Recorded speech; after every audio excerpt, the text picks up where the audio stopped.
नमस्कार। सभी को होली की बहुत बहुत शुभकामनाएं। आज मेरी तरफ से होली का तोहफ़ा कबूल करें और तोहफ़े का नाम है राहु रेखाओं के उपाय। देखिए, हमारे जीवन में ना राहु रेखाओं का अधिकतर बहुत दुष्प्रभाव पड़ता है।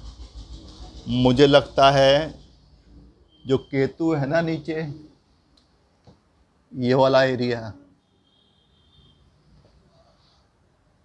इसके पास बचपन और टीनेज,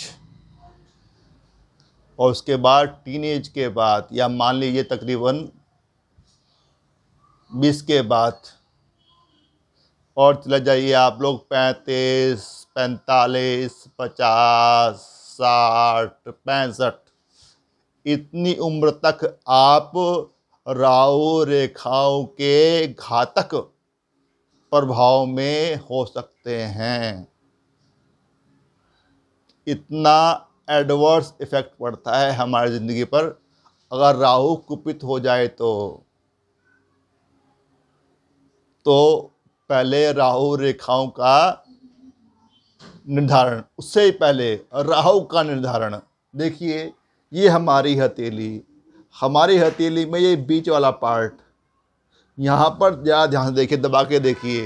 यदि एक डिप्रेशन सा है, एक गड्ढा सा बना हुआ है, गहरापन है, तो पक्का मान लो राहु पीड़ित है। अब वो दुष्प्रभाव डालेगा। यहाँ से जब भाग्य रेखा निकलेगी यहाँ से, और एक बड़े अनुपात में भाग्य रेखा राहु क्षेत्र से गुजरती है, तो कोई ना कोई राहु रेखा उसे काटेगी और बहुत ही घातक परिणाम देगी। भाग्य रेखा पर कोई, इस क्षेत्र में कोई दूषित चिन्ह भी बन सकता है, अशुभ चिन्ह, या कोई राहु रेखा काट सकती है। कैसे होता है देखिए आप लोग। निम्न पंगल से निकली ये हॉरिजॉन्टल लाइन, ये है राहु रेखा। इसने काट दिया किसको? लाइफ लाइन को, मतलब जीवन पर कष्ट, शरीर पर कष्ट, आपका जीवन खतरे में। आगे चलिए, अगर इसने आपके भाग्य रेखा को काट दिया तो अब आर्थिक संकट, हानि, लॉस, पैसे की दिक्कत, पैसे की तंगी। आगे चलिए, यदि इसने सन को काट दिया तो अब अपयश होगा, आपका अपमान हो सकता है। आगे चलिए, यदि इसने ब्रेन लाइन को काट दिया, अब मानसिक अवसाद, आप डिप्रेशन में जा सकते हैं, बहुत तनाव, बहुत चिंता। तो जिस रेखा को ये छू के चली जाती है, उस रेखा के जो गुण होते हैं ना, वो गुण को तबाह कर देती है। अगर सीधी काट रही है तब भी ये इतनी खतरनाक नहीं होती। अगर ये थोड़ी तिरछी काटे, मान लो ऐसे काट रही है, तो और खतरनाक। डायगनली काटा और खतरनाक। अब शरीर को डायगनल तो और घातक खतरा, मेंटल घातक तनाव। यहाँ भाग्य को तो आपके हालात बहुत भयंकर, आप बैंकरप्सी की कगार पर पहुंच जाएंगे। अगर काटा मस्तिष्क, हार्ट लाइन को, तो इमोशनल ट्रॉमा, मानसिक आघात, सदमा लग सकता है, आदमी झेल नहीं पाएगा, हार्ट अटैक भी आ सकता है। आगे चलिए, काटा सन लाइन को, अब अपयश हो सकता है। इतनी खतरनाक होती है निम्न मंगल से निकलने वाली हॉरिजॉन्टल लाइन। डायगोनल बहुत खतरनाक, और सीधी है तो बिल्कुल क्षितिजनुमा, तो कम खतरनाक, लेकिन दुष्प्रभाव देती है। अगर हथेली में गहरापन है बीच में, तो अब क्या उपाय किया जाए? तो उपाय में पहले सिंपल उपाय ले लेते हैं, सात्विक। अब राहु कुपित है ना, नाराज है, उसको शांत करना है। तो राहु की जो आराध्या देवी हैं वो दुर्गा माँ हैं। दुर्गा माँ की उपासना शुरू कर दो, आपका राहु शांत हो जाएगा। या दुर्गा माँ का एक रूप उमा भी है, और उमा संबंध रखती हैं हमारे भोले भंडारी से, शिव पार्वती। और आपने शिव उपासना शुरू कर दी तब भी कारगर होगा, राहु डरेगा। अब आपने क्या करना है कि दुर्गा की उपासना शुरू की या शिव उपासना शुरू की, शिव के मंत्र पढ़े, ओम नमः शिवाय, 7 माला कर लो, आरती कर लो, हो गया काम। एक और, सामने गणेश जी की मूर्ति रखिए और 7 बार माला फेरिए, ओम गम गणपते नमः, आरती कीजिए, हो गया काम। क्यों? क्योंकि उमा और महादेव जी की संतान हैं गणेश जी, और गणेश जी तो माता के लिए महादेव जी से भिड़ गए थे, अपने सर को कुर्बान कर दिया था। माँ पार्वती उन्हें बहुत प्यार करती हैं। अगर गणपति की पूजा होती है तो राहु आस पास नजर नहीं आएगा, शांत हो जाएगा। अब एक और, हनुमान जी भी हमारे भोले भंडारी के रुद्र अवतार हैं। तो अगर हनुमान जी की पूजा की जाए, वही राम स्तुति, फिर हनुमान चालीसा, फिर 7 माला, ओम हम हनुमते नमः, शुरू कीजिए, राहु भागता नजर आएगा। और वैसे भी देखो ना, शनि, राहु और केतु, इनको माना जाता है दुष्ट ग्रह, पापी ग्रह, राक्षस ग्रह, और सूर्य राजा और commander in chief, defence minister किसके पास में है? ये पोर्टफोलियो है हनुमान जी के पास, मंगल के पास। तो कोई ग्रह गड़बड़ करता है, उसको सीधा करने के लिए किसकी रिस्पॉन्सिबिलिटी है? हनुमान जी की। बस हनुमान जी को मना लीजिए, वो अपना आप सीधा कर देंगे राहु को। कुपित है, शांत हो जाएंगे। अगर दुष्प्रभाव दे रहे हैं तो शुभ फल देना शुरू कर देंगे। और शुभ फल, जहाँ बहुत सारे दुष्प्रभाव है ना राहु के, वहाँ बहुत अच्छे शुभ प्रभाव भी हैं। जैसे कंसंट्रेशन, जैसे आपका इंटेलिजेंस,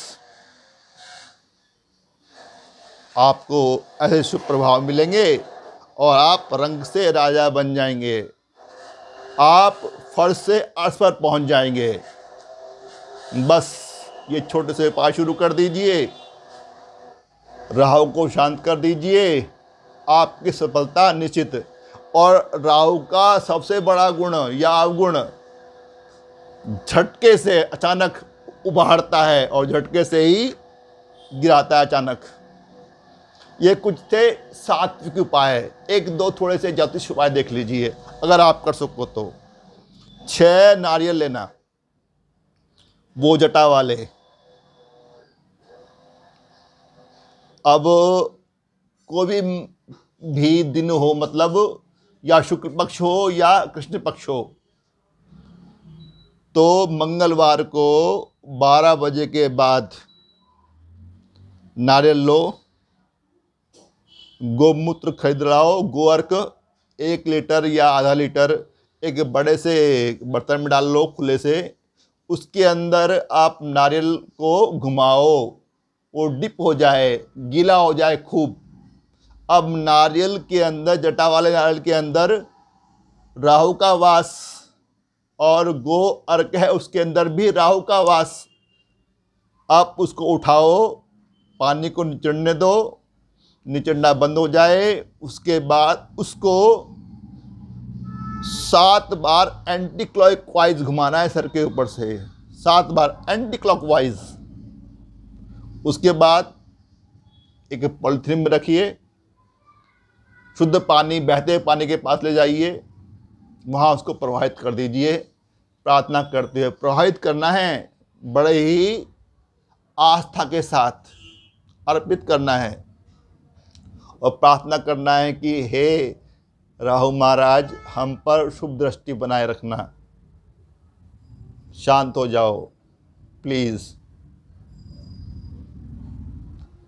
मंगलवार को 12 बजे के बाद कभी कर सकते हो, इवन रात को भी कर सकते हो, लेकिन रात के 12 बजे से पहले, 12 बजे के बाद तो फिर बुधवार शुरू हो जाएगा। तो ये करना है पहले मंगल। सेम यही प्रोसीजर करना है आपको अगले शनिवार को, फिर अगले हफ्ते पहले मंगलवार फिर शनिवार, फिर तीसरे हफ्ते पहले मंगलवार फिर शनिवार। कितने हो गए टोटल? 6 नारियल आप भी खरीद के लाए थे। हर बार लेना है, गो अर्क में घुमाना है, डिप करना है। उसके बाद जब वो रिश्ना बंद हो जाए, टपकना बंद हो जाए, अपने ऊपर से, सर के ऊपर से 7 बार घुमाओ और दोपहर 12 बजे के बाद, रात के 12 बजे से पहले किसी बहते पानी में अर्पित कर दो, बहते शुद्ध पानी में। अगर पानी नहीं मिलता, आसपास में नदी वगैरह नहीं है, तो घर के बाहर निकलो, साउथ वेस्ट में जाओ, एक शुद्ध सी जगह पकड़ो, साफ सी जगह, वहाँ छोटा गड्ढा खोदो, गड्ढा, और वहाँ पर उस नारियल को दबा दो। आपका काम पूरा। बस 6 बार करना है, राहु निकल जाएगा या शुभ फल देना शुरू कर देगा। एक और छोटा सा उपाय है कि एक काला धागा लेके आना, सूती हो या रेशमी, 10 इंच लंबा। अब लाने के बाद उसके अंदर ना 8 गांठें बांधिए, 1-1 इंच के बाद। बन गई। एक कपड़ा छोटा सा और लेना, थोड़ा सा, मतलब हथेली जितना, काला कपड़ा। अब जो गांठें बन गई, उस धागे को अपने हाथ पे रखिए, मुट्ठी में अंदर कीजिए और मानसिक जाप करना है आपको। या तो ओम नमः शिवाय, ओम नमः शिवाय 8 बार बोलना है, या आदि माता का कोई मंत्र या बीज मंत्र मानसिक जप कीजिए, या गणेश जी का कोई मंत्र या बीज मंत्र 8 बार मानसिक जाप, या हनुमान जी का कोई मंत्र या बीज मंत्र, उसका मानसिक जाप 8 बार। उसके बाद उस धागे को उस कपड़े पे रखिए, कपड़ा लपेटिए, उसके बाद अपने तकिए के नीचे रखिए, सो जाओ। दिन कोई सा भी हो, सुबह उठे, अब मुंह नहीं धोना, बस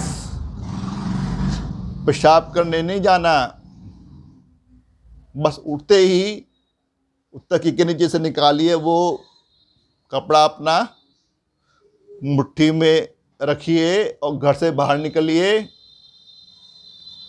और किसी पेड़ के नीचे थोड़ा दूर जाके, थोड़ा सा दूर, जहाँ कोई देख ना रहा हो, सुनसान सी जगह हो, आराम से किसी पेड़ नीचे रखिए और वापस घर आ जाइए। अब आप शौच आदि कीजिए, नहाइए, खाइए, जो करना है कीजिए, आपका काम खत्म।